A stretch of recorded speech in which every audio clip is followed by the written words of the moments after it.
ঠাকুরগাঁওয়ের রানী সংকৈল উপজেলা যুব দলের উদ্যোগে বিএনপি চেয়ারপারসন ও সাবেক প্রধানমন্ত্রী বেগম খালেদা জিয়ার দ্রুত সুস্থতার কামনায় দোয়া ও মিলাদ মাহফিল অনুষ্ঠিত হয়েছে। সোমবার 1 ডিসেম্বর সন্ধ্যায় পৌর এলাকার ডিগ্রি কলেজ হল রুমে এ আয়োজন করা হয়। অনুষ্ঠানে সভাপতিত্ব করেন উপজেলা যুব দলের সভাপতি শামীম সুমন। প্রধান অতিথি হিসেবে উপস্থিত ছিলেন ঠাকুরগাঁও 3 আসনের সাবেক সংসদ সদস্য জাহিদুর রহমান।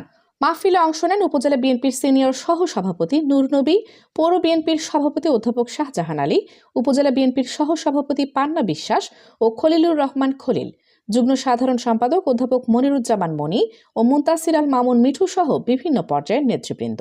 এছাড়া উপস্থিত ছিলেন পৌর যুব দলের সাবেক আহ্বায়ক কামরুজ্জামান, উপজেলা মহিলা দলের আহ্বায়ক মনিরা বিশ্বাস, সদস্য সচিব আনার কলি, পৌর যুব দলের সভাপতি ওমর ফারুক, সাধারণ সম্পাদক মোহাম্মদ মমিন, সাংগঠনিক সম্পাদক মুক্তারুল ইসলাম এবং স্থানীয় বিএনপি ও অঙ্গ সংগঠনের অসংখ্য নেতাকর্মী। অনুষ্ঠানের শেষ পর্বে বেগম খালেদা জিয়ার দ্রুত আরোগ্য, সুস্বাস্থ্য ও দীর্ঘ জীবন কামনা করে বিশেষ মোনাজাত করা হয়।